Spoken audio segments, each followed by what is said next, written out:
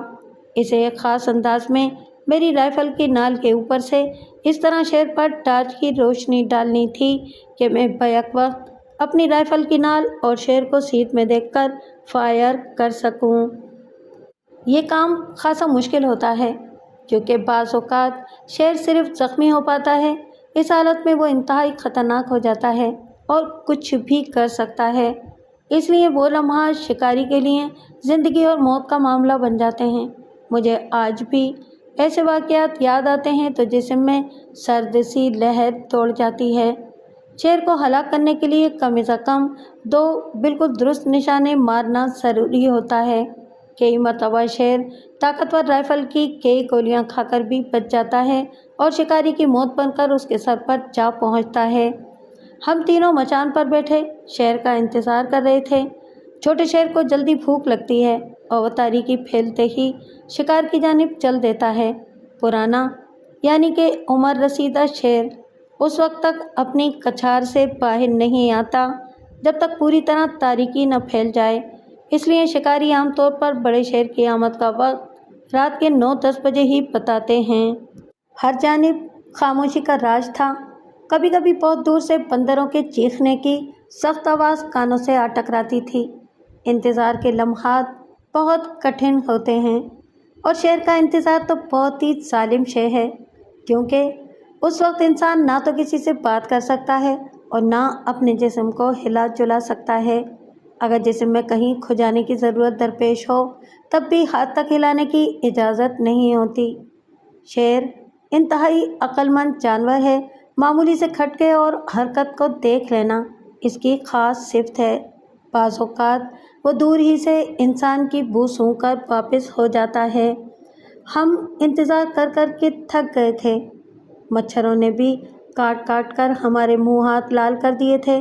وہاں ٹھیک طرح سے ٹانگیں سیدھی کرنے کی بھی جگہ نہیں تھی۔ کئی گھنٹے ایک جگہ اور ایک ہی پوزیشن میں بیٹھنے کی وجہ سے میری ٹانگیں سن ہو گئی تھیں۔ بیٹھے بیٹھے مجھے اونگ سی آ گئی۔ یکایک مجھے ایسا محسوس ہوا جیسے کسی نے مجھے خواب میں سخت ہاتھوں سے جھنجھوڑ دیا ہو۔ میں نے اپنی غنودہ آنکھوں کو پوری طرح کھول دیا۔ میرے قریب بیٹھا ہوا بھیل شکاری ہاتھ کے اشارے سے مجھے کچھ سمجھانے کی کوشش کرنے لگا۔ اس کا اشارہ کچھ دور موجود درختوں کی جانب تھا۔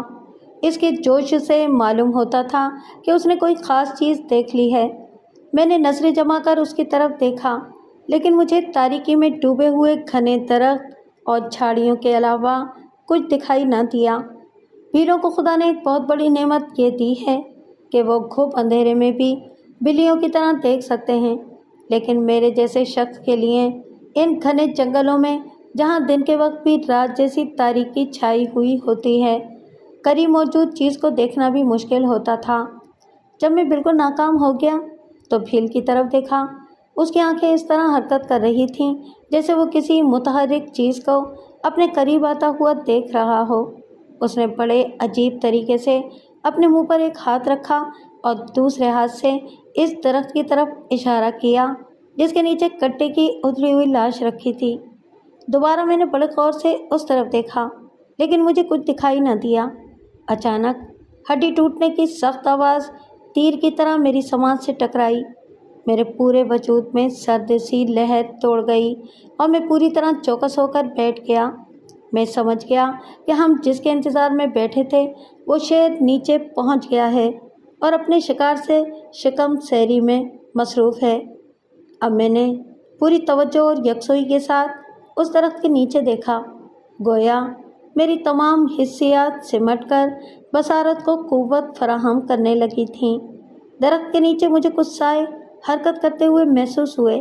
شیر اس غیر محسوس انداز میں چلتا ہوا ہمارے بالکل قریب آ گیا تھا کہ پوری کوشش کے باوجود ہم اس کے قدموں کی آواز نہیں سن سکے تھے۔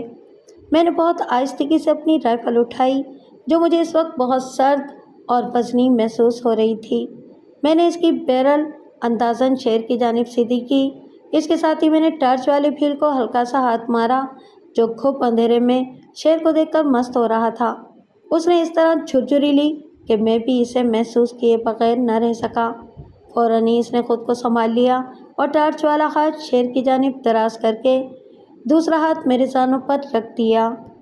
شیر کی شکاری اور ٹارچ کی روشنی ڈالنے کے لیے یہ سب سے مشکل اور فیصلہ کن مرحلہ ہوتا ہے۔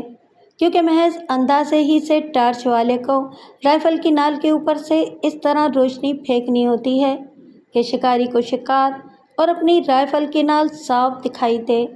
شکاری کے لیے یہ بہت مشکل کھڑی ہوتی ہے کہ وہ چالاک درندے کو فرار ہونے یا حملہ کرنے سے پہلے اسے گولی سے اڑا دے۔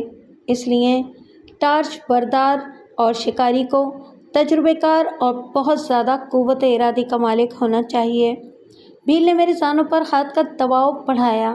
اس کا مطلب تھا کہ وہ ٹارچ روشن کرنے کے لیے بالکل تیار ہے۔ میں نے دھیرے سے سر ہلایا۔ یکدم جنگل کا وہ حصہ روشن ہو گیا۔ میں روشنی میں یہ دیکھ کر حیران رہ گیا کہ وہ کوئی شیر نہیں بلکہ ایک شیرنی تھی اور اس کے ساتھ 2 صحت مند بچے بھی تھے۔ اس منظر نے مجھے ایک لمحے کے لیے مبہوت کر دیا تھا۔ شیرنی نے فوراً سر اٹھا کر مچان کی طرف دیکھا۔ مجھے اس کی آنکھیں بجلی کے چھوٹے چھوٹے تیز چمکدار سرخ بلبوں جیسی محسوس ہوئیں۔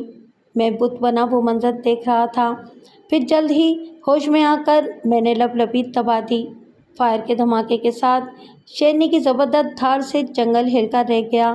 ارد گرد کے درختوں سے بے شمار پنچھی ڈراؤنی آواز نکالتے ہوئے اپنے آشیانوں سے اڑے۔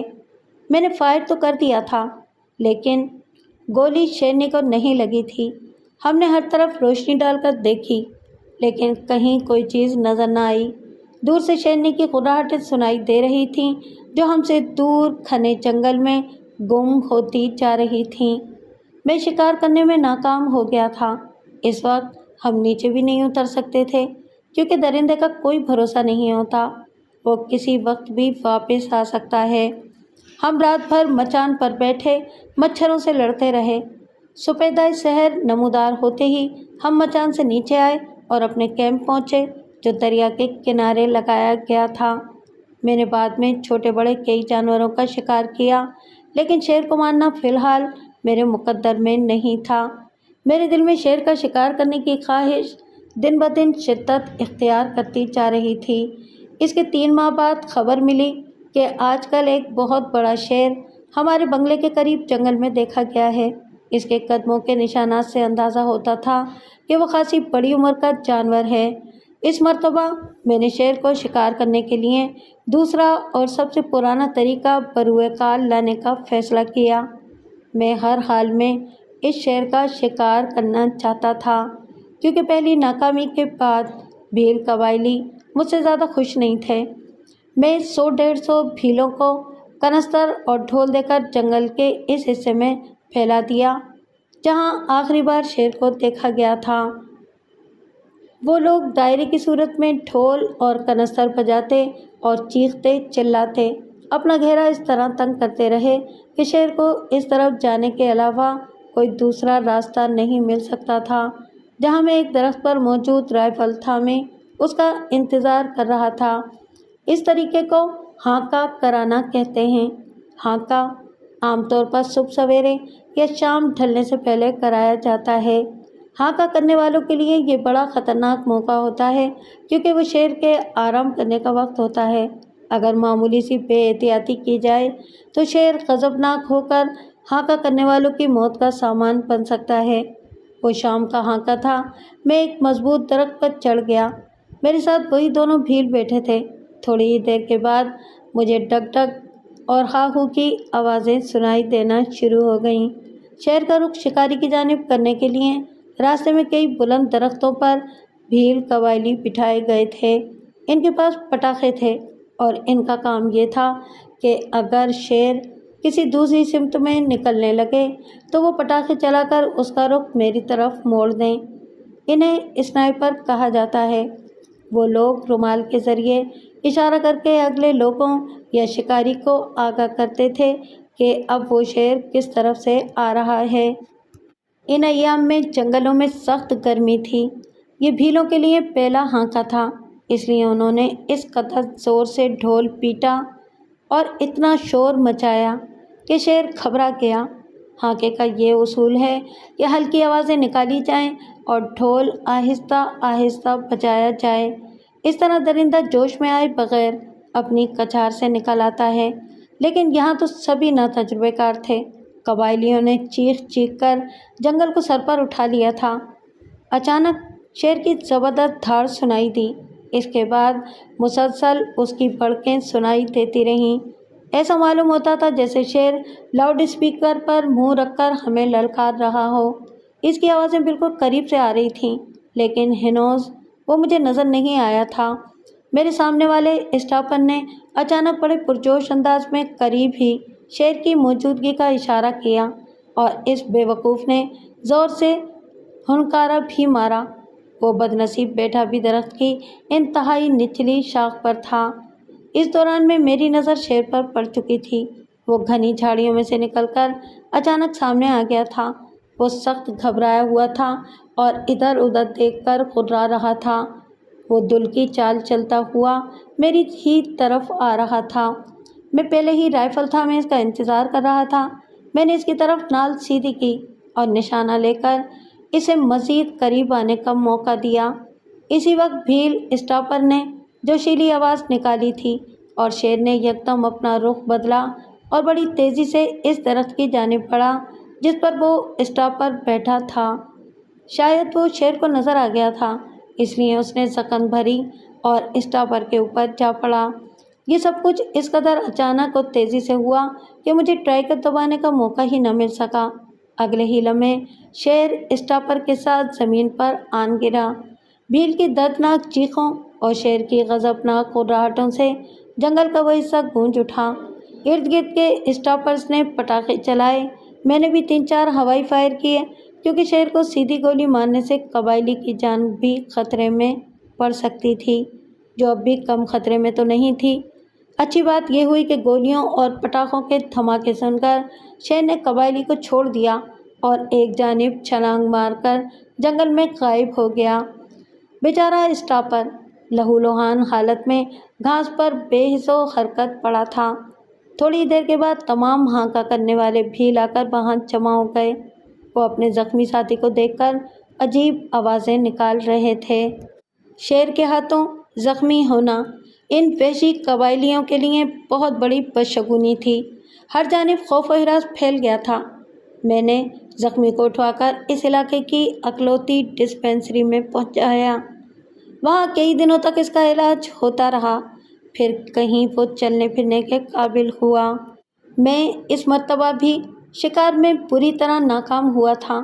سب سے بڑا ظلم یہ ہوا کہ ایک قبائلی شیر سے اپنا جسم مجروح کرا بیٹھا تھا۔ پوری بھیل قوم پر اس کا بہت برا اثر پڑا۔ شکار کی ایک ایک بات بہت تیزی سے قبائلیوں میں پھیل جاتی تھی۔ ہر طرف میری ناکامی کے چرچے ہونے لگے۔ اندر ہی اندر بہت سے بھیل میرے خلاف ہو گئے تھے۔ روز مجھے نئی افواہیں سنائی جاتی، لیکن اب بھی میں نے ہمت نہیں ہاری تھی۔ جب حالات کچھ بہتر ہوئے تو میں نے تیسری بار شکار کا منصوبہ بنایا۔ ان دنوں میں سخت گرمی اور کڑاکے کی دھوپ سے جنگل کی گھاس پودے سوکھ چکے تھے۔ ہر طرف ویرانی تھی۔ اب وہ گھنا جنگل کافی چھدرا چھدرا سا دکھائی دینے لگا تھا، اس لیے جنگل میں دور تک کا نظارہ کیا جا سکتا تھا۔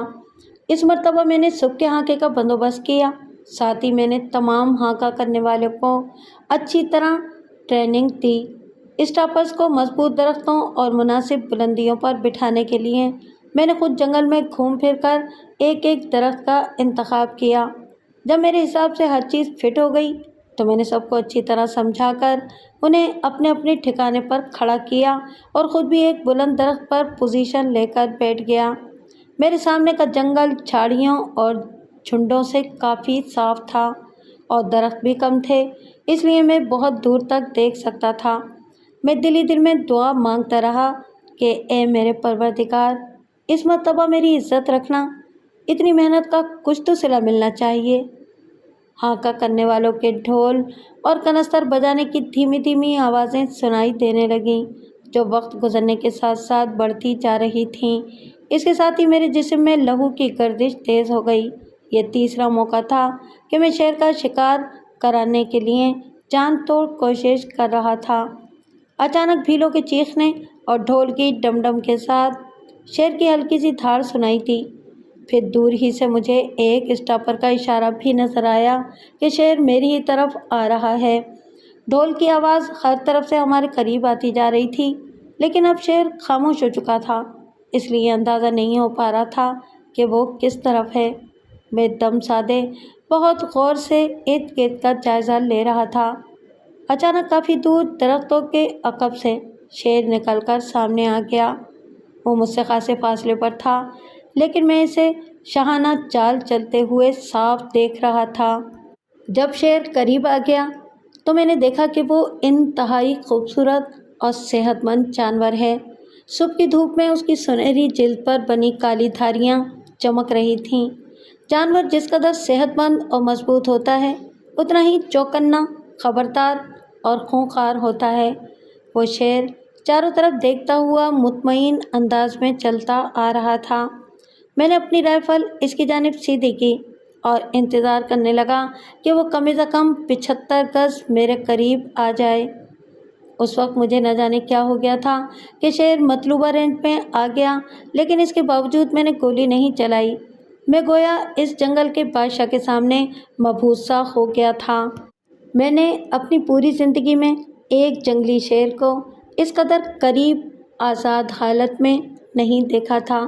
وہ مجھ سے 50 گز کے فاصلے پر پہنچ چکا تھا اور ایک دم رک گیا۔ شاید اسے اپنے قریب میری موجودگی کا شبہ ہو گیا تھا۔ یکایک اس کا جسم تن گیا۔ وہ نیم فاں جبڑے سے بھبکیاں نکالتا ہوا ادھر ادھر دیکھنے لگا اور پھر سامنے ہی موجود درخت پر اس نے مجھے دیکھ لیا۔ ہماری آنکھیں چار ہوئیں۔ مجھے اس کی آنکھوں میں حیرت اور غصے کے جذبے ابلتے ہوئے محسوس ہوئے۔ میں ایک لمحے کے لیے اپنی جگہ برف کی طرح جم گیا۔ مجھے ایسا محسوس ہوا جیسے موت میرے سامنے کھڑی ہے۔ اس کی آنکھوں کی چمک میرے وجود میں پھریریاں سی دوڑا گئی۔ میری رائفل کی بیرل بدستور اس کی طرف تھی۔ میری نگاہ اس پر گڑی ہوئی تھی۔ میری انگلی ٹریگر پر بھی تھی، لیکن اب تک میں نے اسے جنبش نہیں دی تھی۔ اچانک میرے جسم میں ایک گرم سی لہر دوڑ گئی اور میں نے فوراً ٹریگر پر رکھی انگلی پر دباؤ بڑھا دیا۔ فائر کا زبردست دھماکہ ہوا اور اس کے ساتھ ہی شیر کی دھاڑ سنائی دی۔ تھوڑی دیر کے لیے میں اپنے حواس میں نہ رہا۔ اچانک بھیلوں کے شور نے گویا مجھے جھنجھوڑ کر رکھ دیا۔ کوٹھے گیلا، واحد! کہاں گیا شیر؟ میں نے ہڑبڑا کر نیچے دیکھا اور حیران دیکھ گیا۔ نیچے کہیں بھی شیر کا وجود نہیں تھا، نہ ہی کسی نے اسے وہاں سے بھاگتے ہوئے دیکھا تھا۔ کسی میں اتنی ہمت بھی نہیں تھی کہ درخت سے اتر کر شیر کو تلاش کرے، کیونکہ زخمی درندے کے قریب جانا موت کے منہ میں جانے کے مترادف ہے۔ اچانک ایک بھیل نے ایک طرف اشارہ کرتے ہوئے اپنی زبان میں کہا، ادھر گھاس ہل رہی ہے۔ اس کے ساتھ ہی تمام بھیلوں کے شور سے جنگل گونج اٹھا۔ واہی گویلا! شیر مر گیا! اس کے باوجود کوئی بھی درخت سے نیچے نہ آیا۔ میں نے خشک گھاس کے ٹیلے میں 2 فائر کیے، لیکن وہاں کوئی حرکت نہ ہوئی۔ یہ دیکھ کر 2 بھیل چھلانگ مار کر درخت سے اترے۔ میں بھی نیچے آ گیا۔ ہم گھاس کے قریب گئے تو ہمیں 20 گز دور ہی سے شیر کا لرزتا ہوا زخمی وجود نظر آ گیا۔ وہ جان کنی کے عالم میں تھا۔ اس کا جسم بری طرح کانپ رہا تھا۔ میں نے وہیں سے ایک گولی چلائی اور اس کا جسم ایک جھٹکا لے کر زور سے کانپا اور پھر ساکت ہو گیا۔ سب کو یقین ہو گیا کہ اب شیر میں بالکل جان نہیں رہی، اس لیے تمام بھیل قبائلی شیر کے ارد گرد جمع ہو گئے۔ ہر ایک کا جوش دیکھنے کے قابل تھا۔ ایک بھیل نے جوشیلے انداز میں ڈھول بجانا شروع کر دیا اور دوسرے لوگ شیر کے گرد ناچتے اور شور مچانے لگے۔ یہ بھیلوں کے لیے خوشی کا دن تھا۔ وہ شیر کے شکار کے بعد خوب جشن مناتے تھے۔ وہ ایسا رقص اسی وقت کرتے تھے جب ان کا کوئی بہادر جوان شیر جیسے درندے کا شکار کرتا تھا۔ اس رقص کو وہ واہگ ویو ناچ کہتے تھے۔ اچانک ایک بوڑھے بھیل نے آگے بڑھ کر اپنے دائیں ہاتھ کا انگوٹھا شیر کے خون سے تر کر کے میرے ماتھے پر گول نشان بنا دیا۔ میری پہلی گولی شیر کی آنکھوں کے درمیان کھوپڑی میں لگی تھی۔ اس کے ساتھ ہی شیر کا کام تمام ہو گیا تھا۔ اسے ایک نایاب نشانہ تسلیم کیا جاتا ہے۔ شیر کی کھوپڑی میں گولی لگ جائے تو پھر اسے مزید گولی نہ ماری جائے تب بھی وہ نہیں بچ سکتا۔ اس قسم کا نشانہ لگانے والے کو شکاری زبان میں کنگ ہنٹر کا خطاب دیا جاتا ہے۔ قبائلیوں کا ناچ گانا اپنی انتہا کو پہنچ چکا تھا۔ میں بھی ان کے ساتھ مل کر بھنگڑا ڈالنے لگا۔ جب تمام لوگ تھک گئے تو میں شیر کو اٹھوا کر اپنے خیمے میں لے گیا۔ میں نے اس کی پیمائش کی۔ اس کا قد سر سے دم تک 9 فٹ 6 انچ تھا۔ میں نے اس کی چھاتی ناپی اور پھر اپنا سینہ ناپا۔ شیر کی چھاتی میرے سینے سے 4 انچ زیادہ چوڑی تھی۔ اگرچہ وہ میری جوانی کا دور تھا، اس وقت میں پہلوانی اور باکسنگ کرتا تھا اور کافی جان بنائی ہوئی تھی، لیکن شیر کا دھڑ مجھ سے کافی چوڑا تھا۔ اب میں اپنی اس حرکت کے بارے میں سوچتا ہوں تو بہت ہنسی آتی ہے کہ مجھے اپنی اور شیر کی چھاتی کا موازنہ کرنے کی کیا ضرورت تھی۔ بہرحال جو کچھ بھی ہوا، اس کے بعد میں بھیلوں میں بہت مقبول ہو گیا۔ اب تمام بھیل میری بات غور سے سننے لگے تھے، اس پر عمل بھی کرتے تھے۔ ہندوستان کی یہ قدیم ترین قوم اپنی زبان اور کلچر کے حوالے سے سخت احساس کمتری کا شکار تھی۔ غربت اور پسماندگی نے انہیں سب سے پیچھے کر دیا تھا۔